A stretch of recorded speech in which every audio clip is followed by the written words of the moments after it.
Hey everyone, welcome to the Rome Summit, session number 2. I'm excited to be here today, joining you live from a very snowy Denver, Colorado this weekend. Joined by Luca Dellanna here to talk all about Rome books, and we're really excited to jump into that topic. I think it's a really interesting part of the Rome landscape. So we're looking forward to that. For those of you who may not be familiar with Luca, Luca's an operational excellence consultant, an independent researcher. He's authored a total of 7 books and really pioneered the Rome book format with his first book, Ergodicity.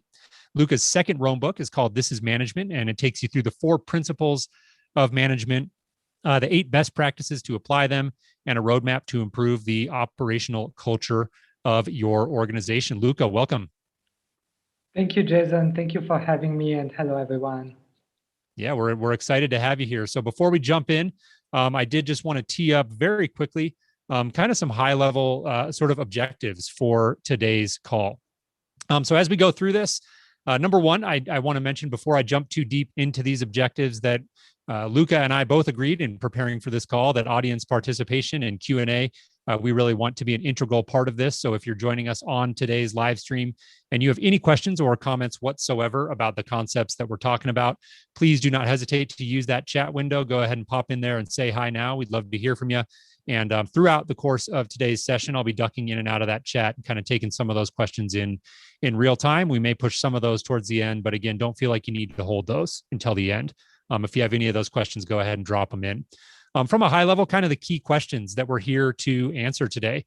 What exactly are Rome books? I think most of us are at least vaguely familiar with the concept at this point, but they are a new construct. And so we'll be talking a little bit about what those are from a high level. What novel experiences do these present for readers? How can authors best leverage these new creative opportunities to create a brand new sort of engagement model for their books? What does the authoring process look like? So Luke is going to share some of his creative process in terms of what it actually looks like to dive under the hood and write one of these books. So really excited about that. What is involved in publishing and distributing? I know that's a very common question, Luca, that you said you get. So we'll look forward to jumping into that. And then finally, what else? Again, we want your questions. So I'll close this quick intro out again by just reiterating that any questions or comments whatsoever throughout the course of today's session, please do not hesitate to throw those into the chat. So Luca, let's jump right in. And I want to start sort of pre-Rome, right? Let's go back to the time before you started using Rome. And talk a little bit about your perspectives of, you've published 7 books, right? Only 2 of them are in Rome. And so talk about some of your perspectives pre-Rome and some of the challenges that you felt like you encountered in terms of working with sort of a traditional linear publishing structure. Yes, so before Rome, I was, of course, using Microsoft Word to publish the books, and I was publishing them in eBook and paperback format. And of course, this brings some linearity. And the linearity, there are some topics, some books which are perfect for linear style. I'm thinking about a lot of novels. And for example, for some books of management, where the audience was very clear, it becomes very easy to create a linear structure because you know the audience, you know what they need, you know what they want, and they're very similar, and you can choose which is the order. But then there are other topics, such as the one on ergodicity, in which it becomes a bit more trickier, because ergodicity is a very complex field with a lot of applications, and you could basically write a book on ergodicity for personal life, a book on ergodicity for organizations, a book on ergodicity for your personal career, and so on and so forth. And then the question on the author is, what do you choose? What do you keep out? What do you keep in? What do you want the reader to do after he read your book? And usually the answer is, for the first part, you make a trade-off. You keep in the stuff that you think will be most interesting for the most representative audience, and you leave out the rest.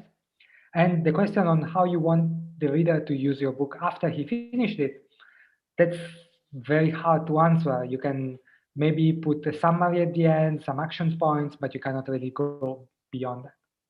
Yeah. Sorry, go ahead. No. And I just wanted to say that instead with Rome, it solves some of the challenges I wouldn't say it like necessarily solve, but like it offers other possibilities. Yeah, yeah, it offers new possibilities. And I know, you and I were talking, and one of the challenges I think of what you're laying out there with like a traditional publishing and kind of a linear structure is that you do have to make those trade-offs. And by trying to write a book or a paper that is applicable to the widest possible audience, you end up writing a book that's not really perfect for any one subset of that audience, right? You kind of have to almost water it down in a sense. And I know you've talked about how writing a book in Rome really gives you that opportunity again to play around with the structure and kind of put something together that allows different types of readers maybe to navigate the book a little bit differently, right? Exactly. So for example, to give an example, one thing I did in my book on ergodicity is that I present a lot of examples on different fields, and then I tag the examples. So some examples are tagged hashtag example business, some are tagged hashtag example personal, and so on and so forth. And the thing is, when the reader is reading it linearly the first time, like when he reads for the first time, he sees all the examples. And of course, he can use filters to like filter out some examples he's not interested. But most readers will actually read them all. But the interesting thing is what they can do afterward. Because how often it happens that you read a book and you liked it, but you don't really remember what it is about. Or you remember the main idea, but you forgot the applications. Or your friend asks you and you cannot quite remember how your friend can use the book. And instead with rBook is extremely easy. You just open the book and you use the tag, for example business, and immediately you get a list of all the examples, and immediately it becomes clear to you how you're going to use this book after you finish reading. Right. Right. Well, let's make that more concrete, and let's jump in. I know you came prepared with some things to share up on the screen for again those joining live. We can jump into that right now. And I'd love to focus a little bit before we get into the creative process, which we're definitely going to do. But let's make what we're talking about here with regards to the reader's experience a little bit more concrete. So can you show us some examples of kind of the interesting ways that you're able to curate that reading experience with the rBook format that you weren't able to do in a linear format? Yeah, so for example, this is how the first core chapter of the book looks like. So it seems like it looks like a normal book, but then you see that here there are some links. So here, for example, I'm talking about performance management, and not only is like Wikipedia in the meaning that you can go here and learn more about performance management, but in Rome you can read it in the sidebar. So for example, you can do something like this, and then you can read something about it here, and you do not lose the main thread of the book. One thing that people like, one misunderstanding about rBooks is that rBooks are different when you read them. That is true, but not so much. My personal vision for rBooks is that when you read them the first time, they are like a normal book. So they have a linear structure, they have a table of contents, and they are ordered. And then here, for example, you see here there is a part, and here you get a mini table of contents, and then there is a link to the first principle. And so you can read here the first principle, and then you read it, and then at the bottom you have this, you go to the second principle and so on. So the idea is that you do have a linear structure to read the book as it is. The thing is what you do after you read the book, or if you want to stop at one point and learn more about it. Because for example, you read the first principle of management, and then the question is how do you apply it? And you can either proceed with the book and it goes to second, third principle and so on, and then it talks about the application later on. Or you can go at the end, and then here you see automatically linked some of the applications, like where you apply. So for example, you apply the first principle inside best practice number 1, management works, and already it gives you an idea. And this is especially useful afterwards, because then you go to the first best practice. So let's imagine that you've read the book, And then this best practice is based on the first principle. And maybe you forgot what's the first principle. And here you can jump to the first principle. And not only you can jump to the first principle, but you can jump exactly to the one paragraph that that matters. Yeah. Yeah, and I have to imagine, I have to imagine there are some interesting applications of that. So before I jump straight into that, let's take half a step back and talk about, as a reader, when I purchase a rBook, just in case anybody is watching now or in the future who's not totally familiar with that experience.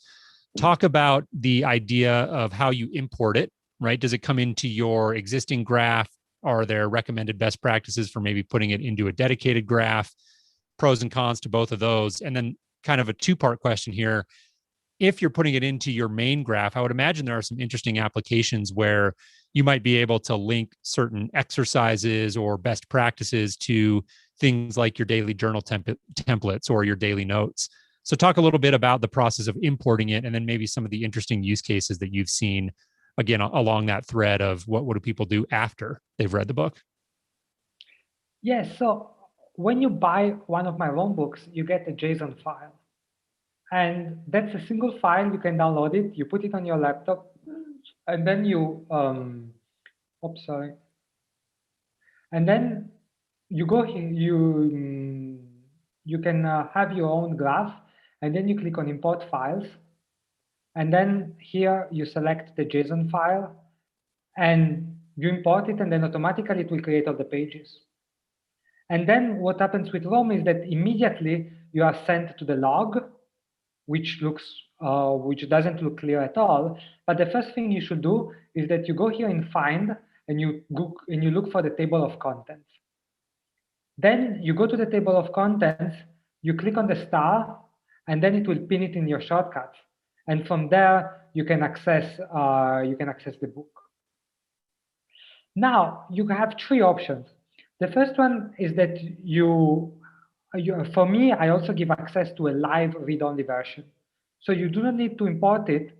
You just get it shared, and you see the version which is hosted on my account, and you can only read it. You cannot make edits, but some people, they like it like that. Or you can create a new graph, and you import it in your new graph, and you have like the book in a sandbox, and you can play with it, and it doesn't interact with your notes. But where it gets really revolutionary is that you can import it into your own graph where you take your notes and so on. And then it automatically integrates with the rest of your notes. So for example, in my book here on management, I talk about Toyota. Let's say that you have already a page on Toyota, or you have an article written by someone else that talks about Toyota. Automatically, they will link together. Or more importantly, one nice thing that you do is that here, my book has exercises. So for example, at the end of this best practice, I have some action points. And here it says, create a schedule for your management walks. But that you can immediately bring it in your agenda. Maybe here you can add to tomorrow's date, so that it will show up you can have it show up in your schedule for tomorrow. Or you can go into your daily notes, and here you write, you write, for example, for tomorrow, you write perform a management walks. And then you can transform it into a page, and it will automatically link with management walks, so that tomorrow you will not have to remember or to open the book. And maybe you forget about the book and you cannot do it at work, but it's all interconnected. And the last thing, which is cool, is that when you buy the book, you get the JSON file. And that's for that edition of the book. But the author can create new editions of the book, or can create new chapters. And then I can send you the chapters, and the chapters will integrate with the ones that you already downloaded. So it won't be like I'm sending you a PDF with one more chapter and you read it, but it's going to be something that integrates. It integrates with your notes, it integrates with what I've written. You can also integrate books together. And that's just something that you cannot do with traditional books. Right. Interesting. So for people in the audience who might be thinking about writing and publishing a Rome book at some point, and I know we've got at least a few in the audience that I've heard from who are on that path. What do you, I think you mentioned there you do two different versions. So it sounds like you sell one version that's just kind of read only, and then another one that gets you the full JSON file that you can import into the graph. So I'd imagine you're doing those at just sort of different price points. Talk a little bit No, about your go-to-market no, so strategy. they are the same. So they are the exactly same version. Got it. So when you buy it, there is only one price point, and then you get the JSON file, or you get the possibility of replying to the purchase email, asking me to add you to the read-only file to share the read-only file with you. Got it. Okay. And actually a question just came in from Greg in the audience. He says, can you make only part of the book importable into the reader's graph? So you could maybe have some portions of it protected and others that readers can pull in and do whatever they want with. Do you have any thoughts on that approach? So what you can do is that you can share only some pages, and so that the readers can only import those pages, but as a JSON file. Because it's my understanding, I might be wrong, but it's my understanding that if you share one page of a graph, then you're actually giving access to the full graph. I'm not really an expert on this. I didn't play too much. There are some, yeah, I can chime in on that a little bit. I know Rome does have the ability to like share an individual page, but there's a big caveat they put in kind of, bright red letters on that. That's like, hey, you can share an individual page, but if somebody's really determined, exactly, they'll be able to get in and see the rest of the graph. But yeah, I think what you're saying to Greg's question is, yeah, ultimately you could choose to only include certain pages in the JSON export, right? And then you could share every page through just a live link like you're talking about. So Greg, it does sound like there are probably ways to achieve that if that is something that you were interested in doing. So, Luca, I want to shift gears just a little bit now and kind of spend the back 2/3 of this call or however much we end up going, talking a little bit more about the author's perspective. I wanted to initially set the stage with some of the reader's perspective and kind of get the high level view on that. But I know that we've got a lot of creators in the room and people who are perhaps aspiring to write a Rome book, or maybe even learn some best practices that they could use for a blog if they're not necessarily going to write a full book. So talk a little bit about the high level experience in your creative process, and what are some of the ways that you go about, let's start at the beginning. Like if you're, we'll take the use case of somebody who hasn't written a book yet, right? And we'll circle back because there is a use case where maybe you've already got a book and you want to import it. But if you're somebody out there who's just got the seedling of an idea and you want to sit down and start writing a Rome book, what's kind of your high level process for getting that started? Yeah, so first I should clarify that there are two kinds of Rome books. So one is Rome books which look like normal books. So they also have like a table of content, a preferred linear thread. Then of course you can diverge from that linear thread, but they do have a thread. And then there are other books which are more like a Wikipedia, like an idea dump. Like you have a lot of ideas and then you let the reader free to. So if you're writing the second book, you can just write it directly in Rome and you add the ideas as they come in your mind, and it's fine. If you're writing the first book, you need to plan for the linear structure. And my suggestion is that you use Rome to take notes. So you create like a list of ideas of possible topics for the book. Then you move out of Rome and you take a sheet of paper or Word or something linear and you write a linear outline. And then you try to populate the linear outline with like thoughts about what you're going to write in the chapters, in the paragraphs, in the subchapters, and so on. And once you have the linear structure, you can go back to Rome. But if you skip that step, the reader will find it like very confusing. And now, based on the conversation I had with a lot of people, I think that a lot of aspiring authors, one mistake that authors do is that they always underestimate how much people want to be guided. And of course, the easy choice is to go through like, I'm just going to write it in Rome and forget about the linear step. but I really advise against it.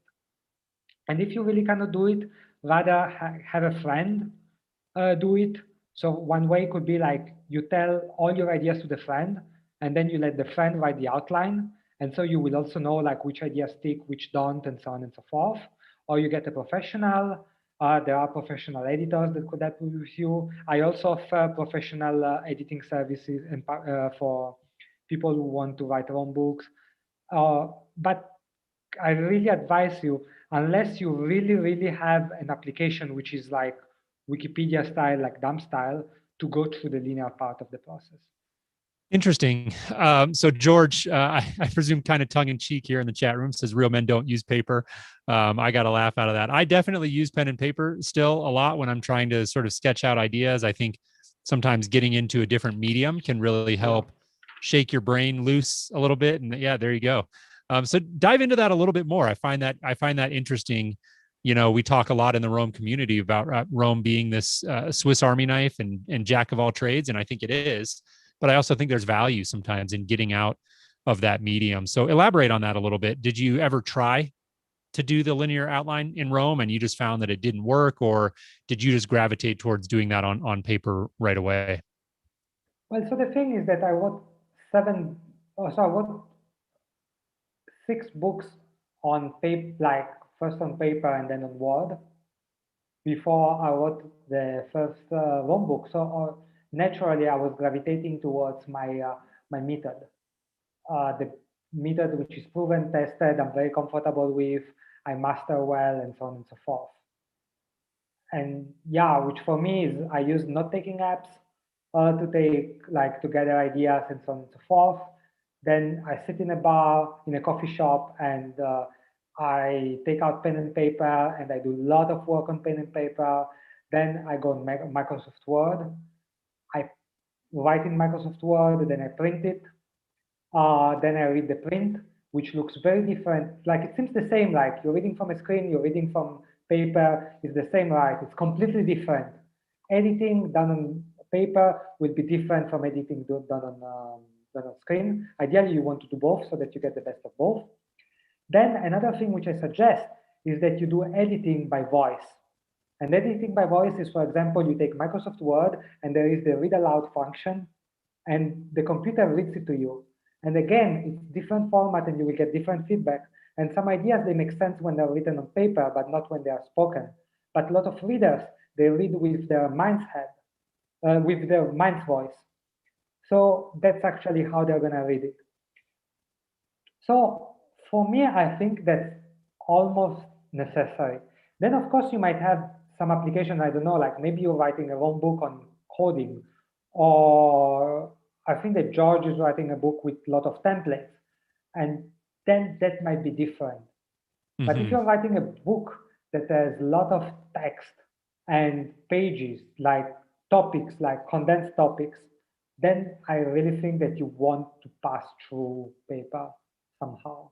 Yeah, that's really interesting. I think it's kind of refreshing in a way to hear because, again, I know Rome is very, very flexible, and that a lot of people are successful in doing virtually everything in Rome. But I still find myself gravitating towards different formats. I use Ulysses as a place to type blog posts often, and sometimes I find that just getting out of Rome and getting into a different piece of software, or getting to pen and paper, or even sometimes going to like a slide deck to sort of sketch out ideas and almost storyboard things. I think there's really value in understanding that like different mediums will just produce a different experience for you. Like you talked about hearing it read back to you, seeing it printed on a page versus seeing it on the same page in a word processor. Those are all very different experiences, and they just tend to put you in a different mind space. Yes, and I think that one mistake that authors do is that they choose the medium which is the better for them to write it, which is a necessary choice, but you also want to go to the medium which is the best for the audience to read it. And if they are not the same, then you must do both. Otherwise, it's a bit like a selfish choice, and I think that the job of the author is to serve the reader. Right. So let's keep moving through the process. There were a few questions in the chat there about using different types of software. Scrivener came up a couple of times. Some people asked about the Zettelkasten method. I'm going to make a note of those, and we may come back to those at the end. But I want to kind of keep moving through. So you've got this outline process, and now you feel kind of good about where the outline is, and you've got the step before that. Sounds like you've got a bunch of different ideas. Presumably, those are a mix of writing right there, and then block references and page references maybe to other parts of your graph. So it's all kind of jumbled together, but the outline is really starting to give you the backbone of how that's all going to come together. What does your next sort of step in the process look like? Well, then you progressively expand the outline. So like maybe you have an outline with the chapters, then you expand the chapters into sub-chapters, and then you expand the sub-chapters into paragraphs, and maybe you want to write the questions that you're going to answer with those paragraphs, and so on and so forth. And the thing is that takes time. You need to take into account. Like first time I wrote it, like I was definitely underestimating how much it takes. And then actually writing takes less. For me, at least, writing is much faster than I imagined, and writing on the working on the outline takes much longer. Right. And then once you wrote it, then you can do the ROM things, which are like connections, tags, all the features which are ROM only. But I think that they should be like the last step. Yeah, that's interesting. Elaborate on that a little bit, because I have found as well in my process that sometimes I jot down an idea and I get really excited about the ways that could connect to other things. And pretty soon I snap out of it, and I've spent the last 10 minutes like moving around the graph and interconnecting things, when really that portion of time I had blocked out was meant to be for writing and creating. And I think those are, sometimes it's good to just free associate while you're writing. And I think other times, at least in my experience, I've found that it's good to be really deliberate about just continuing to write, and then treating that process of coming back and making the connections as almost a distinct, separate step in the process. What's your reaction to that? Well, my experience is that every time that I deviate from the outline while writing it, that's a mistake. I never did it once that then it improved the experience for the reader. So I'm really trying to get deliberate, that I work on the outline. Once I get the outline, I, let's say, populate it, write it, and only once I've done that, then I move to the next step.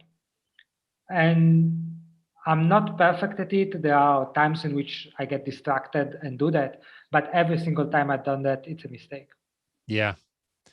Talk a little bit high level about how you approach the actual creative writing part of it when you're actually sitting down to try and produce the final prose.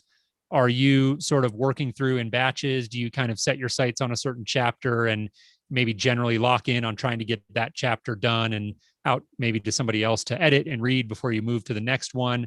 Are you letting your sort of curiosity and passion drive and you're jumping around between chapters? Like, what does your creative process from that angle look like?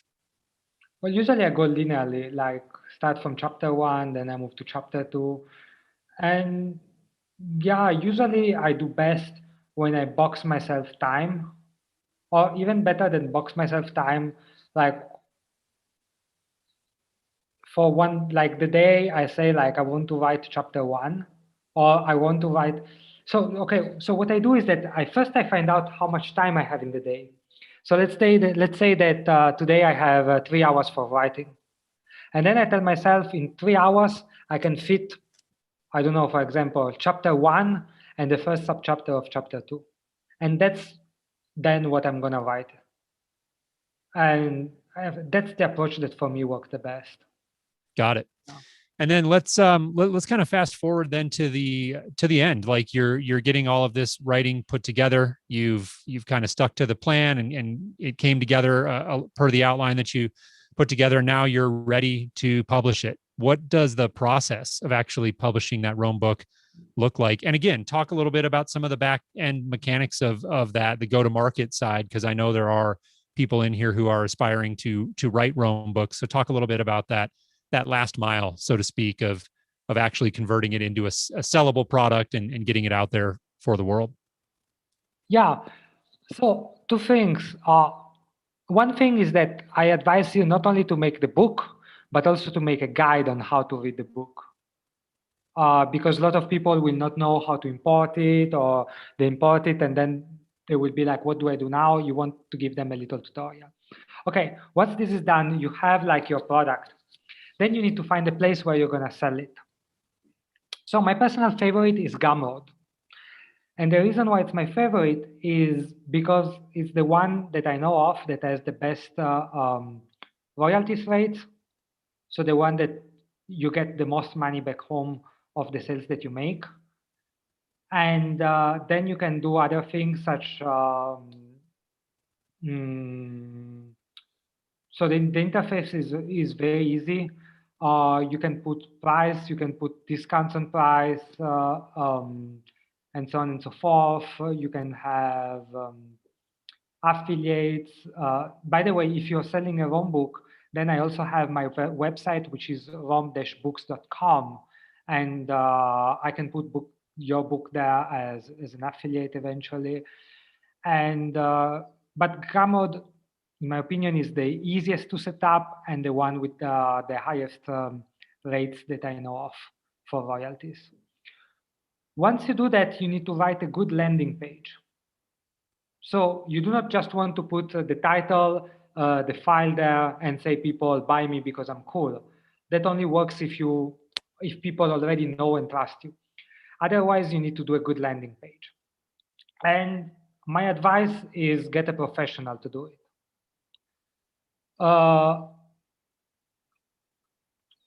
The second best advice would be, there is this website which is called Harris Marketing Tips. And it has a very good guide on how to write landing pages. But it takes practice to do it.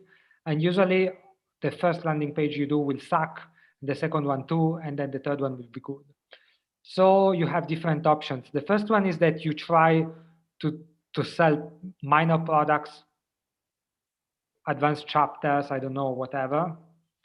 Or you get a professional that actually has been through and can really help you. And you send him like what your book is about, like a preface, and he will do that for you. And there is a big difference. Then you must think who you're gonna market it to. So how you're gonna get people aware that there is your book and there is a place where you can buy your book. There are ways to do it. Depending on whose the book is for, some works better than others. I guess the Twitter is very popular here. You can reach out to Reddit forums, I suppose, and things like these. Yeah, that really depends on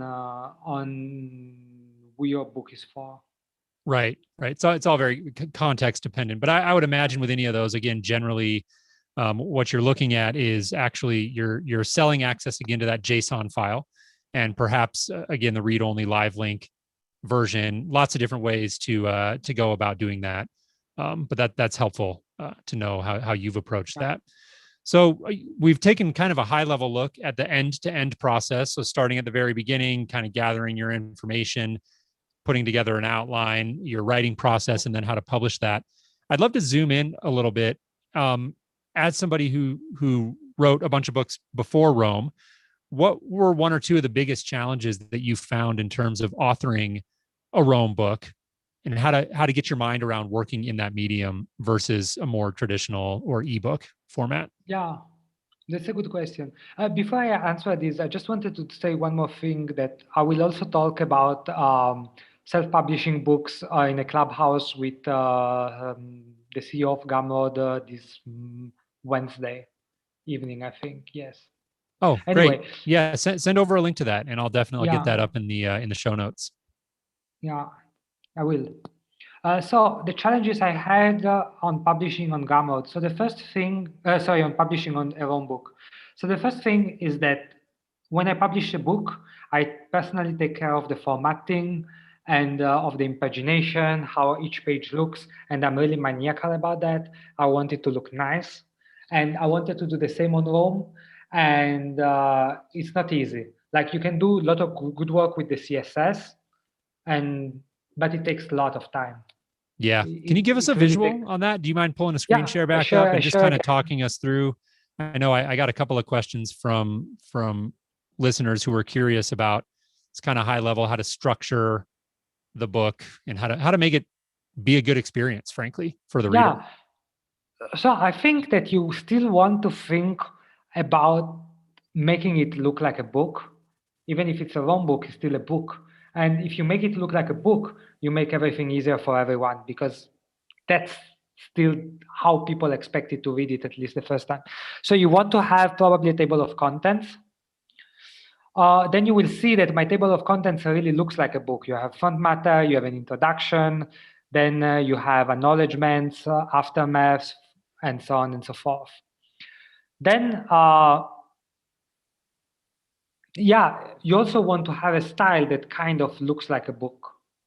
So you want to choose, like, at least I'm a fan of fonts that kind of look like a book. So you have these colors that are similar, the structure.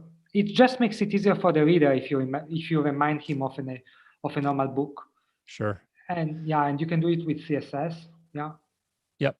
I noticed just looking at this page, at least, that I see several page references. I don't see, at least here, any block references. What's your take on using page references and using block references within the book? Do you try to sort of keep that to a minimum? Is it really context dependent? What's your philosophy there?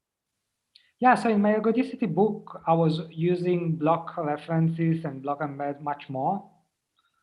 Then, based on feedback from the readers, at least the sample of readers that I talked to, they weren't really adding value too much. And so I'm a big fan of keeping design simple. So you want to keep like the number of features small, and you want to really focus on the few features that matter the most. So for me, that was mostly like references, uh, guiding to an experience which is both linear and non-linear, not only one of the two, and having reference pages, like pages that that list, I don't know, like all the examples, or these kind of things. Got it. But Got it. Yeah, then it's really big. Yeah. I was just going to say, it looks really good. And I find that interesting that you did use block references and block embeds more. And actually, the feedback pushed you in the other direction to really just simplify that and kind of keep it more as page references. And I think that makes sense. I'm not shocked to hear that, but it is interesting to know that was your experience. Yeah, because one thing is that probably people in the rOM community tend to overestimate is how much people use rOM features. Because of course now usually the people you talk to or you see on Twitter and so on, they're really power users. And they are wizards and they know everything. But that's not very representative of most people which are using it. Like, I'm thinking about Excel. How many people use Excel and they only know to make tables by actually painting the borders of the blocks? And that's basically how they use Excel. And so many people use rOM. They know about the brackets to make the links, and that's basically it. Right. And the fact is that rOM is growing very fast, which means that most users are actually new users. And so I think that, these are some considerations that we might want to take, unless we are writing a book that specifically gathers to the power users. Yeah. Yeah. If you're writing a book on how to hack rOM, then your audience is probably going to be very technical, right? But I think you're right that's definitely been my observation. And I think I certainly in the rOM community am on the lesser end of the technical spectrum.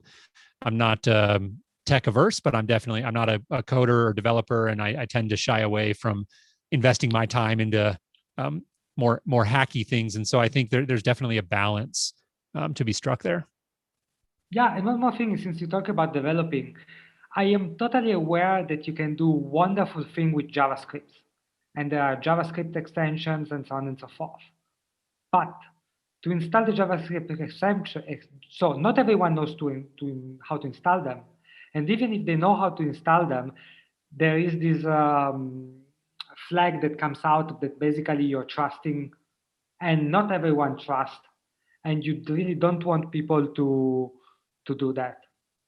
So I think that JavaScript extensions, for example, they're really cool for yourself to use, and you can do wonderful things, but I don't think that it's cool to ask other users to use them. Yeah. Right. That makes sense. A couple of comments here and question in the chat about CSS. If you have a CSS template that you'd be willing to share, Greg mentions for Gumroad. I don't know that there's a specific connection between the CSS that you're using in the rBook and what would work for Gumroad specifically. Maybe you can validate what I'm thinking there. But as far as the CSS that you are using in your book, how does that work? Does the user have to install any CSS in order for the formatting to match what we're seeing here? No, it comes off automatically. So when you import, the CSS is automatically installed and it looks like this. This might be a problem if they are importing it in their own graph, in their own chart, in their own graph, because it will look like this. Or it might have some weird interactions if they already have CSS. But if they don't have CSS, usually they love this. And if they already have CSS, they will know how to deactivate my CSS, if that's the case. So that's basically a non-issue, and it works wonderfully. You can put CSS into your own rBook and it will work. Right. That makes sense. And then about Gumroad, so I'm not exactly sure about the question. I think that what that means is that Gumroad recently allowed people to upload CSS to change the appearance of their page on Gumroad. So while it sounds cool to have your Gumroad selling page look like your book page, you might also consider that most people would be more comfortable if your Gumroad page looks like anyone's Gumroad page. I think so. Yeah, it's a good point. There was another question I did want to ask you about. The off the top in the chat room said, does the reader have to have a subscription to Roam Research? I know the answer to that's going to be yes if they want to import it and interact with it in their graph, certainly. I am curious, though, as an author of a Roam book, do you see any engagement from the market from people who maybe don't want or end up buying a copy of Roam but still want to engage with the browser version, like the read-only format of a Roam book? Have you seen any demand for that? Yes, so definitely. So there have been like a few readers that actually installed Roam, or because I've been talking about them. There is a lot of people who are asking actually to see the read-only, to have access to the read-only version. I do about 1 in 3. I do not know how many of those people they're asking to the read-only and also importing in their own graph. I cannot know that. Yeah. Then also one thing is that all my Roam books, they're also sold in linear way at a lower, like traditional way, ebook and PDF and paperback at a lower price point. So people have the choice whether they want to read the linear version, which contains a bit less things and doesn't have the features. And of course, you can do less things after you read it, or they can go to the ROM book. Right. Got it. What are some of the have there been any interesting or surprising things that you've seen from readers? Maybe creative uses of, I know you talked a lot at the beginning of our conversation about what do you do with a book after you read it? And we talked about how it's integrated into your graph, and there may be some creative uses there. Is there anything that's really surprised you as an author where you've put a couple of these Roam books out and you've seen readers doing things that maybe just didn't occur to you that are really cool? Yeah, well, I've heard about People using it with spaced repetition. Um, I've mostly I hear about people that are using it in their own graph and linking it, like they can link uh, between it, which is personally also how I how I think I would enjoy them the most.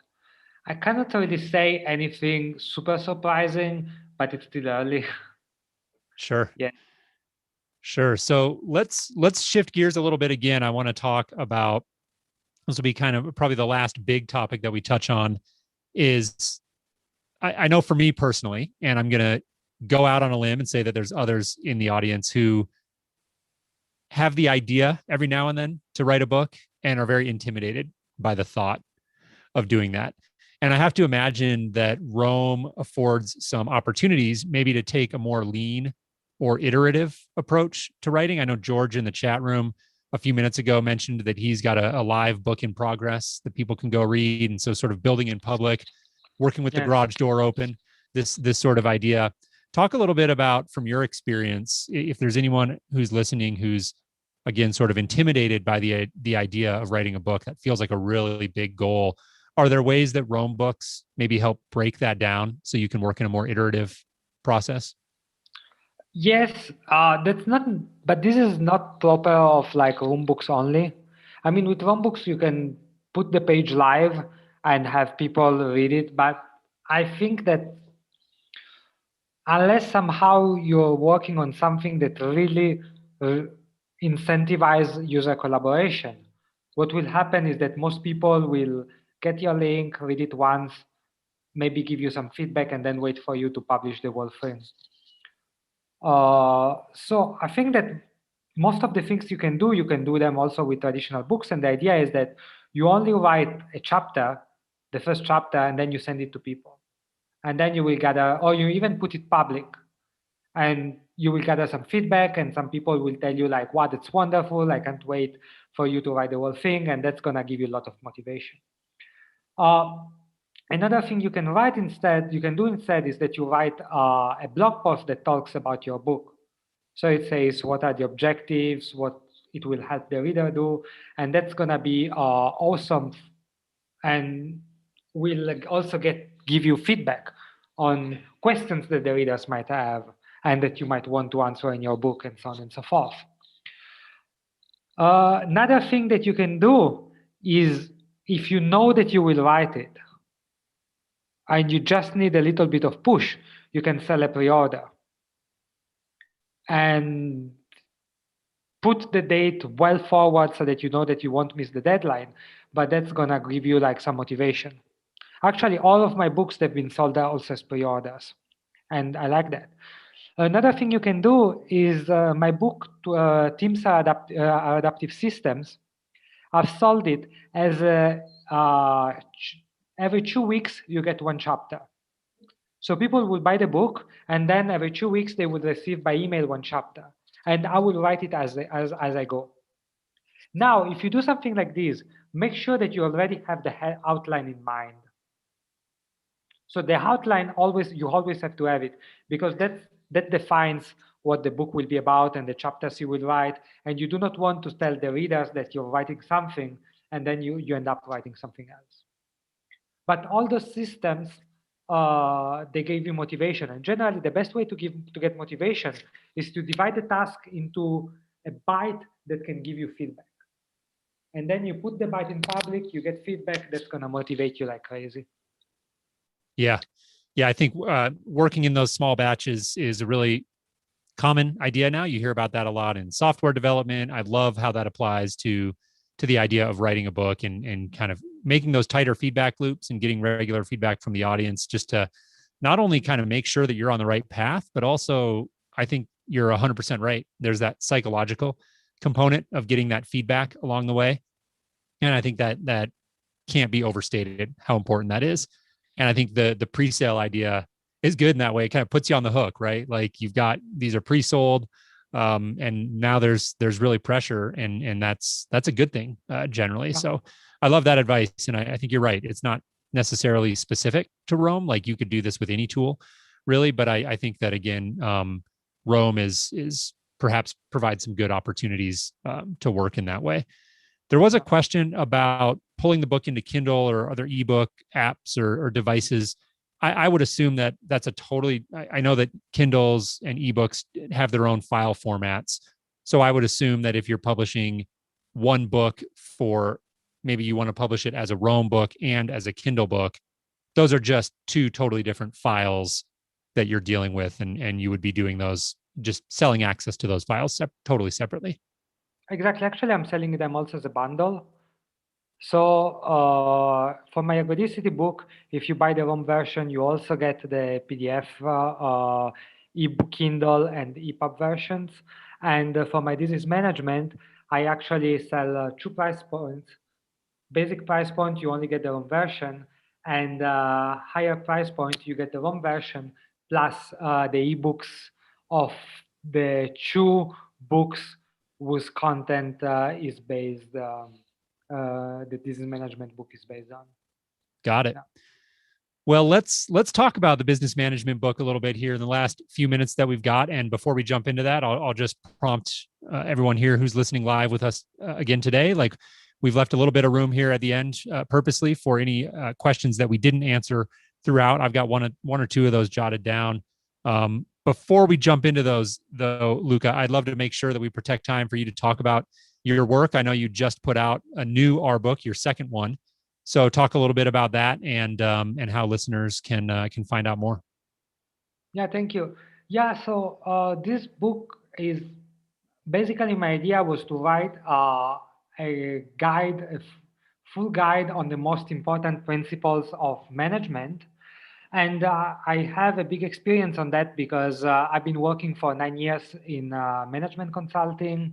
I've seen hundreds of companies, and I'm basically distilling advice, and I'm putting it into a very actionable form. So if you are a manager, you will get practical tools, and I will guide you step by step on how to implement them. And they are really no bullshit tools. My experience mostly comes with working on operations. So I'm not talking about strategy, I'm not talking about innovation, but I'm talking on you have a team, and there is something that the team must do, and that's how you're gonna make the team motivated and do it, and grow and grow, and so on and so forth. So very, very tactical, and not necessarily operating at a higher strategic level, but giving people very tactical, boots on the ground advice to go get things done. Love it. Yeah, exactly. There are links in the description, by the way, if you're interested in checking out Luca's books and going to buy those. Definitely check those out. I think really exciting and interesting topics. So great stuff. There was one question that I wanted to throw over to you, and then there's another one coming in the chat right now. Zettelkasten, the slip box method, this idea of sort of knowledge synthesis and building ideas from the bottom up, very, very popular in the Rome community. And a question came in earlier about whether you use any sort of methods like that for sort of developing your ideas. Are you a practitioner of the Zettelkasten method, or do you have other sort of approaches that you take to kind of building up the knowledge from seed of an idea to kind of like a fully developed idea? Yeah, I don't personally use the method. I've heard about it. I think it has a lot of value. That's not personally what I do, because like most of my books are not based on knowledge, but they're based on practice. So, for example, people are usually asking me like, which books is your book on management based on? And I'm like, no one, not any book. There is actually only two books that I reference, but it's basically like my experience, what I've seen with my hands and with my eyes, and what I've done with my hands in the hundreds of companies. So for me, it's much more. It's much more about first writing down the questions and the applications, and then talking about how people solve those problems, and guiding the reader about doing the same, and thinking about why he might not do it, and working on that. So, but that's just my approach based on what I've been doing and based on the kind of books that I'm writing. And I'm sure that there are other kinds of books for which the Zettelkasten method is perfect. Yeah. Yeah. Yeah. I think that that's a good perspective. And I've noticed that as well. Like that there are certain types of ideas that really do lend themselves to like needing to be nurtured and developed through these various stages. And I love Zettelkasten practices for that. I wouldn't say personally that I'm a practitioner of it by the book, but I've definitely pulled principles out of those ideas and use them heavily. But then there are other things that don't necessarily lend themselves to that treatment. And I can totally see how some of the subject matter that you're working on would fall into that bucket. There's another question here. Yeah, go ahead. No, I just wanted to say another thing. There's this. So when I'm coaching people on writing presentations, like presentation that they're gonna present in front of other people, one of the rule I tell them is if you need the slide to remember it, the audience will not remember it either. And I think that's also an important principle, like to write books. So I think that it's important to use a note-taking system so that you can write down references and if you think about an idea, you can go and read about the details and where it was presented and so on and so forth. But the moment you write a book, you shouldn't write it with the notes in front of you, at least when you do the outlines, I mean. Because if you need the notes to remember the outline, then the reader will not remember it. And then once you wrote the outline, then you can go look at the notes to fill the outline, let's say. Yeah. Interesting. And it is the theory there that if you, as the either presenter or the author, haven't maybe internalized that idea enough to be able to recite it or write it without that prompt, then you probably haven't internalized it enough to really convey it in a way that the reader or audience is going to absorb it. Exactly. That's interesting. Yeah, exactly. I like that advice. There's one other question in here, zooming up a little bit. So Bob says hypertext books never really took off.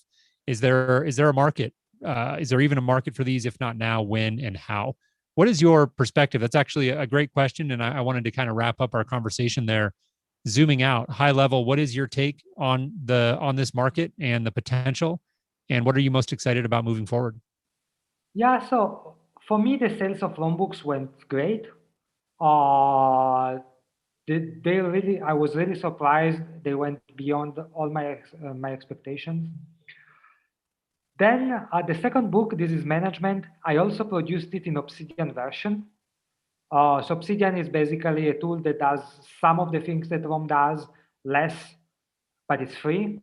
And I publish also an Obsidian version, which has some of the features of rBooks, not everything. And sales for that one were horrible. Interesting. And instead, the ROM ones were great. So I think that you cannot only take the medium, but you also need to take the medium together with the community and how the people that are using a medium actually using it. Because ROM, one hill I will die on is that ROM books, they're not hypertext books. Because hypertext books, they're basically like Wikipedia. And Wikipedia, you cannot edit it, you cannot filter it, you cannot do anything rather than read it like it's Wikipedia. Like instead, ROM books, there are so much more. And actually, for what concerns me, you could read the ROM book first in the paper version or in the PDF version or ebook version. And once you've done it, and I know that some readers actually do that, some readers, they read it on ebook the first time because they have the Kindle, it's like they can bring it, it's a better experience for their eyes and so on. And then they open the ROM version and then they play with it. They take notes, they organize it, import it in their own thing, and so on and so forth. So ROM books are not hypertext books, or they're much, much more. Yeah. Well, I think that's a great place to wrap it up. And it sounds like, again, a lot of potential here. And like you said a few minutes ago, we're at the very beginning of this. This is a whole new space. And I loved your point also about not just looking at the medium and the format that you're working in, but also the community. And I think the ROM community is a really really exciting place to be right now. There's just so much energy around it, and so many people really working on exciting projects. And I would include your work in that. So really appreciate you taking some time to come on and join us on this session, Luca. If there's anybody listening who wants to connect with you or learn more, what would be the best way for them to do that? Yes, so I have my website, which is luca-dellanna.com, and then my Twitter account, which is Dellanna Luca, and that's where I'm the most active. On my website, I have a newsletter which you can, by the way, also read in ROM format, and then you can just drop me an email. And also, like everything we've talked about today, so how to write a book, how to publish a book, I also offer professional services on that. So if you want my help, I'm here. Yeah. Very cool. Yeah, and we didn't even talk about the Rome newsletter, but maybe we'll have to get you on for another session soon, because I think that's really interesting, and there's a lot of potential there as well. So again, Luca, thank you so much for taking the time to come on. I really enjoyed it. Thank you, Jason, for inviting. All right. And that'll do it, everybody. I just wanted to wrap up here very quickly by thanking you all for being a part of today's session. Very quickly, if you haven't already, make sure that you head to subscribe.romesummit.com and get signed up for that email list. That'll keep you posted on future sessions. I've got a lot of those in the works, covering a bunch of different topics in the Rome community. So if you're not already signed up for that newsletter, take a minute to do that. Also, tell a friend, help get the word out. We're really trying to make Rome Summit a platform for bringing the community together and sharing the interesting stories and people that are happening across the community. So with that, we'll go ahead and wrap up. Thank you again, everybody, for being here, and we'll see you on the next one. Take care.